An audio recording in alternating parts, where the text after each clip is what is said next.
Salut à tous, j'espère que vous allez bien. C'est avec immense plaisir que je vous retrouve sur la chaîne GC Compare. Nous allons voir dans cette vidéo ce qu'il faut déclarer et ce qu'il faut payer et ce qu'il faut directement se dégager en fonds pour nos ressources en tant que micro-entrepreneur. Eh bien, il faut savoir que pour être micro-entrepreneur, il faut d'abord déjà s'inscrire auprès de l'INPI, comme je vous l'avais annoncé dernièrement sur la dernière vidéo de présentation sur l'inscription à la micro-entreprise, l'INPI, qui vous enregistre auprès de l'INSEE et du registre des centres des formations des entreprises, le registre auquel vous êtes enregistré en tant que micro-entrepreneur. Dans cette partie-là, il faut attendre directement après être enregistré auprès de l'INSEE et du registre des centres des formations des entreprises. Il faut attendre 4 à 10 semaines pour être enregistré auprès de la sécurité sociale au niveau entrepreneur. Ce ne sera pas la partie que vous aviez avant de la sécurité sociale, mais ce sera la sécurité sociale des indépendants qui devra donner son accord, comme quoi vous êtes enregistré au sein de la sécurité sociale, comme quoi vous êtes micro-entrepreneur et qu'elle donne son accès directement pour que vous puissiez ouvrir un compte à l'URSSAF. Et c'est ce compte URSSAF qui fait toute la différence, car il faut savoir que nous n'avons pas d'autre partie à déclarer. Nous n'avons qu'un côté de ce que nous gagnons par mois que nous devons déclarer. Mais qu'est-ce qu'il faut déclarer?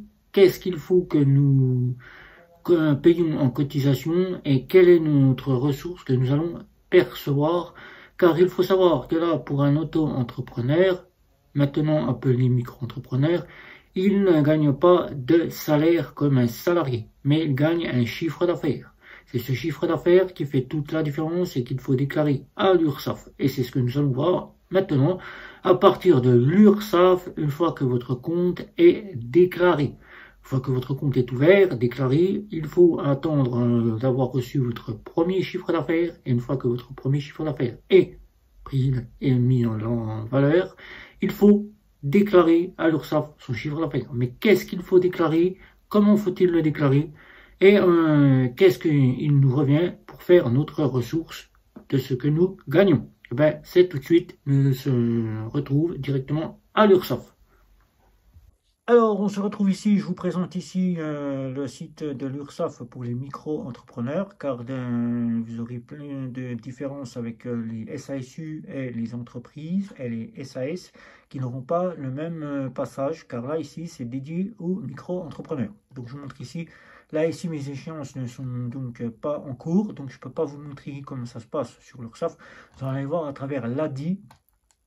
Voilà, l'ADI, auquel vous allez voir un petit peu comment ça se passe auprès de l'ADI. Alors, auprès de l'ADI, ce que je viens de vous montrer, c'est ça. Voilà, les échéances en cours, le calendrier, les échéances à régulariser et la consulter mes déclarations. Donc ça, c'est ce que je viens de vous montrer sur le passage ici de mon URSSAF auquel je déclare mes ressources.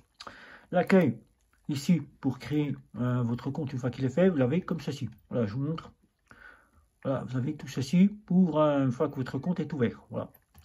Donc, l'ADI, une fois que vous avez votre déclaration qui est en cours, par exemple juillet 2019, on va prendre mars 2025, vous allez devoir déclarer votre chiffre d'affaires. Donc, vous allez avoir 3 cases à répondre.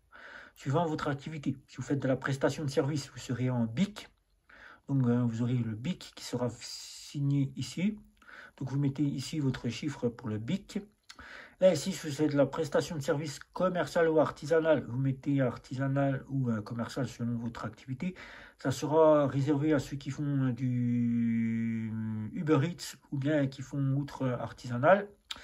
Ou bien ici, les ventes de marchandises. Tout ce qui est marchandises, c'est ce que vous faites sur Internet, par exemple du e-commerce. Ça sera du BNC ou du BIC. Voilà, tout dépendra de la catégorie comme ils l'ont mis. Donc là, prestation de service, c'est BNC. Et là, c'est BIC. Voilà, que je ne me trompe pas, c'est bien ça.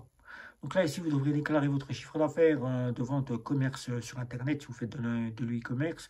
Si vous avez une boutique, vous déclarez tout ici. Et là, vous déclarez si vous faites de la prestation de service.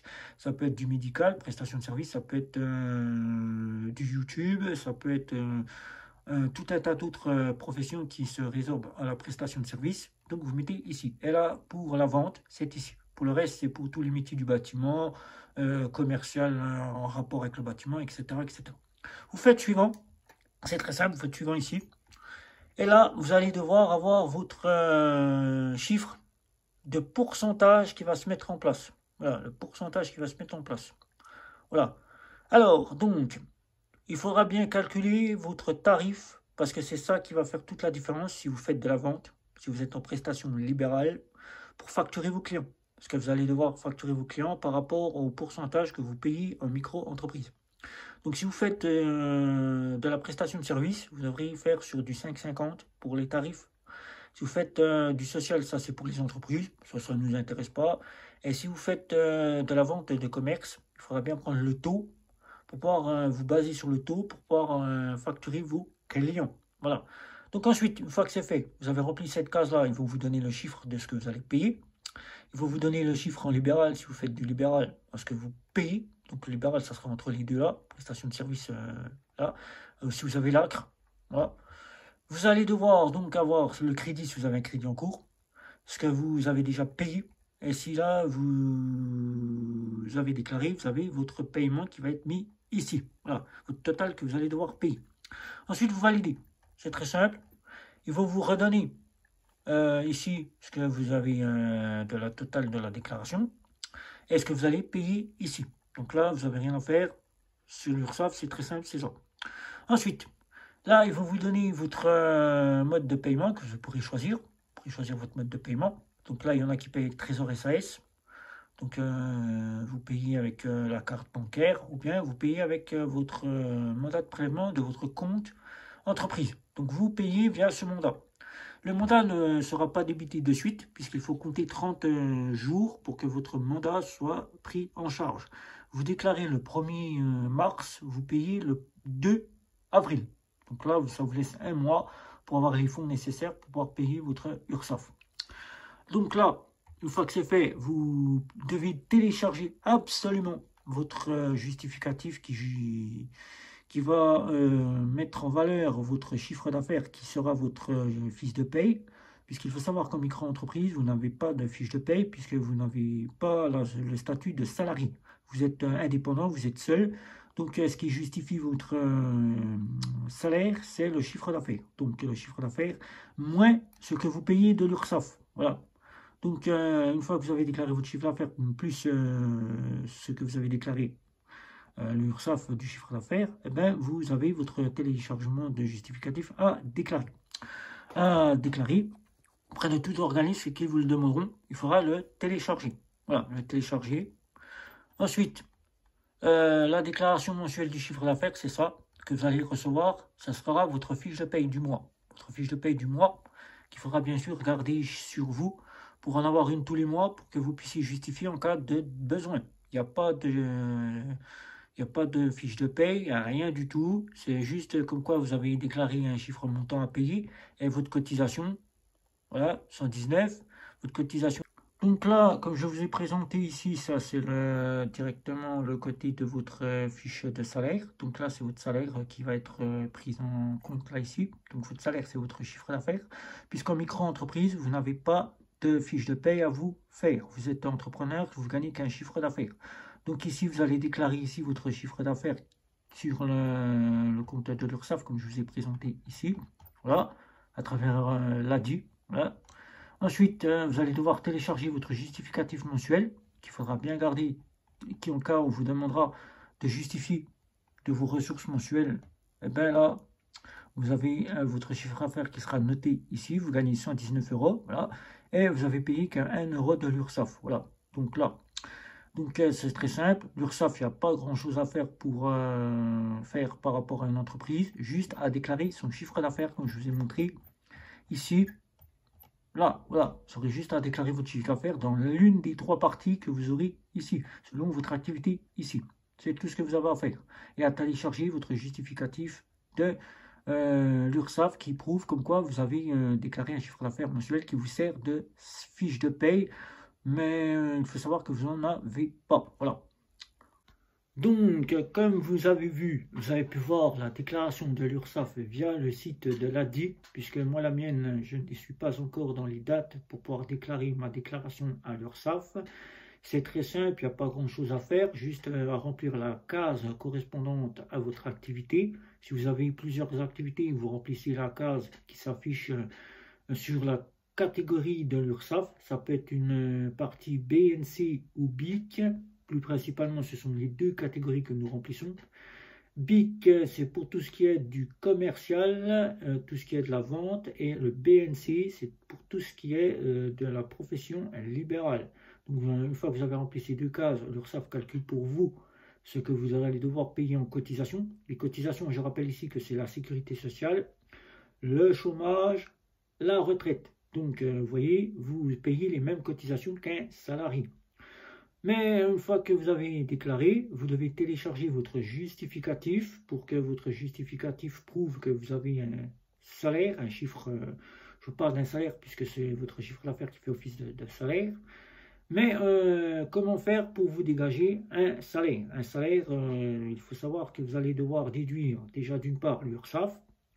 Ensuite, vous allez devoir déduire toute la marchandise que vous avez achetée selon votre activité. Donc vous déduisez tout ce que vous avez payé avec l'URSSAF pour l'entreprise. Et le reste de l'argent qui reste, c'est votre salaire, votre ressource qui va tomber sur votre compte en banque. Si par exemple vous avez fait un chiffre d'affaires de 1000 euros et que vous payez 70 euros d'URSSAF, il va vous rester dans les 930 euros pour faire en sorte si vous avez payé des marchandises, de calculer ce que vous avez payé en marchandises. Si vous avez payé 400 euros de marchandises, sur les 930, après avoir payé l'URSSAF, vous enlevez ces 400 euros, ce qui vous fait environ 530 qui vous reste, et les 530 euros, c'est votre salaire qui vous tombe sur votre compte en banque. Donc là, vous n'avez pas grand-chose à faire, simplement payer l'URSSAF et déduire tout ça à la suite pour que vous puissiez vous dégager un fonds. Donc c'est très simple. Alors cette micro-entreprise, elle est la plus simplifiée par rapport à une entreprise. Auquel une entreprise, il faut savoir que vous allez avoir des contraintes, car vous allez devoir payer vos salariés, déjà d'une part, donc déduire tout cela. Vous allez devoir payer votre comptable, car le comptable, c'est une obligation d'en avoir un. Vous allez devoir payer des charges d'entreprise, voilà, si vous avez un local, etc., plein de petites choses qui correspondront à l'entreprise. Et ensuite, seulement ce qu'il restera en argent reviendra sur votre compte en banque. Voilà. Donc par rapport à la micro-entreprise, je dis que la micro-entreprise, c'est une bonne solution pour tous ceux qui souhaitent devenir indépendants, avoir une entreprise simplifiée et pouvoir gérer seul, sans avoir besoin d'avoir un tas de paperasse à faire chaque mois et sans avoir besoin d'avoir des contraintes auprès des salariés. Donc voilà. Donc l'URSSAF, c'est la seule et unique chose que vous devez déclarer. N'oubliez pas chaque mois que du 1er au 30, vous devez faire votre déclaration. Mais vous avez la possibilité de le faire trimestriellement. La partie d'URSSAF vous donne le choix à l'inscription. Moi, je vous invite à le faire selon votre choix, soit mensuel, soit trimestriel. Pensez bien que si votre chiffre d'affaires vous fait bénéficier de l'impôt, de mettre l'impôt libératoire, l'impôt libératoire sera pris en charge avec l'URSSAF. Donc ça sera décompté de votre chiffre d'affaires auprès de l'URSSAF. Vous payerez un total correspondant pour l'URSSAF et les impôts chaque mois. Ce qui fera moins d'impôts à payer. Vous le payez quasiment mensuellement. Voilà. Si vous le payez trimestriellement, votre URSSAF, vous allez payer votre impôt trimestriellement avec la somme correspondante. Voilà. Donc n'oubliez pas, déclarez bien tout cela et votre chiffre d'affaires. Déduisez bien tout ce que vous avez payé, les fournitures, l'essence, les achats que vous avez faits, et déduisez bien tout cela après avoir payé l'URSSAF. C'est tout ce que vous avez à faire. Vous restera la somme correspondante qui sera à verser chaque mois pour vous. Ça sera votre chiffre de ressources qui tombera sur votre compte en banque. Voilà. Donc si vous avez des questions, n'hésitez pas. Un petit like, un petit abonnement, les réseaux sociaux, sans oublier la petite cloche pour être averti des prochaines vidéos. Si ce n'est pas déjà fait, je vous dis bye bye, à la prochaine vidéo.